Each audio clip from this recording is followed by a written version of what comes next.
we've been unable to get an appointment with the president. And the reason we keep requesting a meeting with him is because we're told that no deal will be made without his personal sign-off. He has to be the one who tells those who work for him that this is the deal he wants. So if the president chooses to do nothing, that choice guarantees that someone currently receiving Social Security will get a 24% cut in the benefits that she receives. Now, let me just emphasize that. I was on talk radio this morning with Keel in Shreveport, Louisiana. Erin McCarty says, well, I'll be okay. I don't know how old Erin is, but she thinks that because she's of a certain age, she will not be affected. No, current law is if the president chooses to do nothing, Erin and everyone else who would currently be receiving Social Security will get a 24% cut in their current benefits. Someone who's depending upon this income to pay her bills, to buy her groceries, she gets a 24% cut in the amount that she's receiving. So there needs to be a choice between a massive, by law, 24% benefit cut, again, current law, and a real plan, a real choice to strengthen, to save, and to secure Social Security.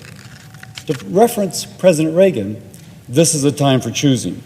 We can't wait, because the longer we wait, the more expensive and the more drastic the solution becomes.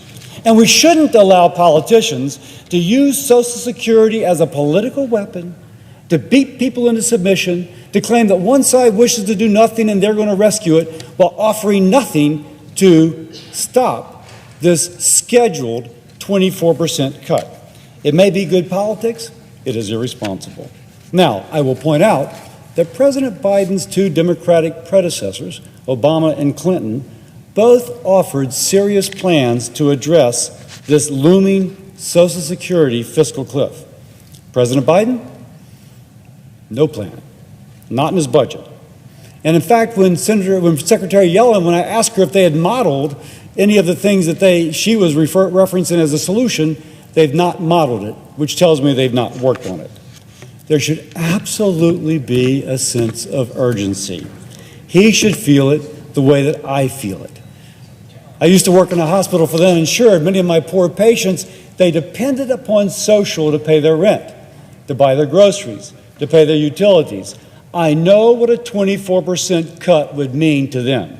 Hello, friends. Happy Thursday to all of you. Congress is beginning negotiations right now. Programs, including Social Security and SNAP benefits, are now on the chopping block. Both Republicans and Democrats need to reach a compromise on raising the debt ceiling or risk huge cuts to monthly checks. My friends, there is a lot of new developments on this issue, so please make sure that you watch until the end of this video. Also, tomorrow, I will be announcing 2 more winners for the Walmart gift card giveaway. If you would like to enter the weekly giveaway, friends, simply click and like several of my videos and then comment below the keyword of each video that you watch. My friends, the more videos that you comment on, the greater your chances of winning the giveaways. Democrats are ramping up attacks on Republicans over proposed spending cuts as budget season kicks off around Capitol Hill. Democrats are leaning on numbers to bolster their case against GOP-backed proposals. Representative Steny Hoyer, the top Democrat on the Appropriations Subcommittee on Financial Services and General Government, said, the proposed cuts to programs like Social Security would have dire consequences for the American people. Steny Hoyer also spoke on proposed cuts to the Internal Revenue Service. So he said in a statement, cuts to the Internal Revenue Service would make it easier for the wealthiest individuals and corporations to commit tax fraud and evasion, and make it much harder for American taxpayers to receive quality customer service.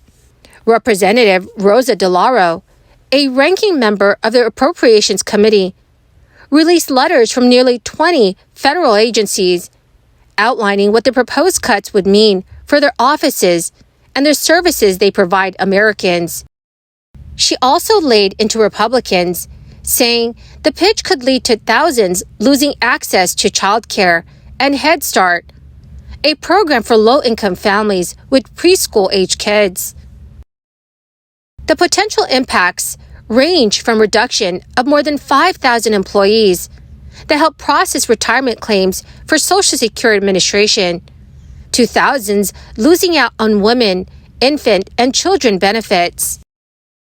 The analysis from federal agencies are the latest addition to Democrats' toolkits as they work to underline what they say is at stake for various agencies and popular social programs.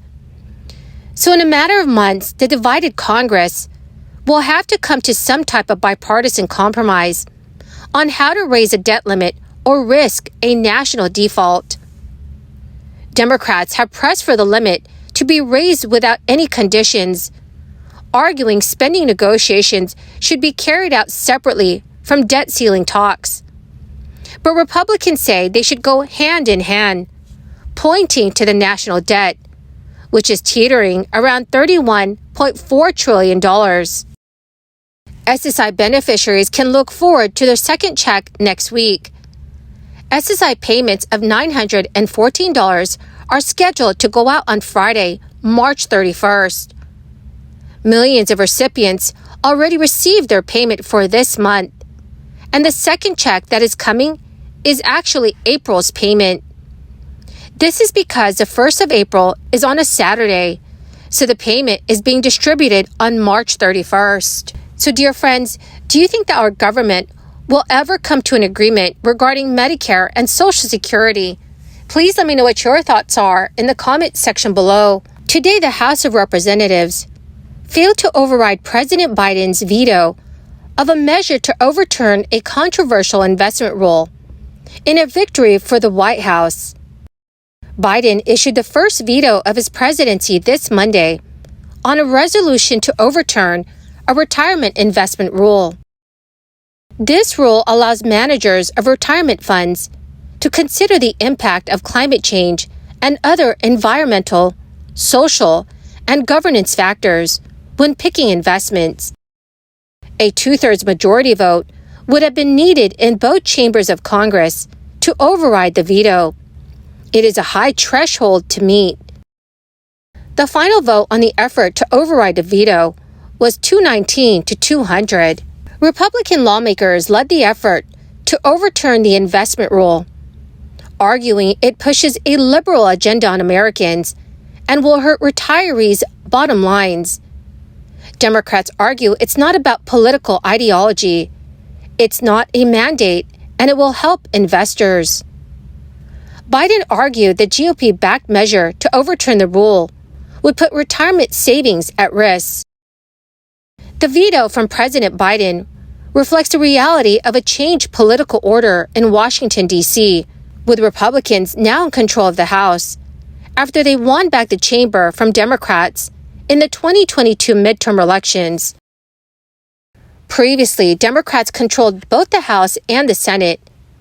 Now, the president's party only has a majority in the Senate, and most legislation passed by the current GOP-controlled House will not be able to pass a Democratic-controlled Senate.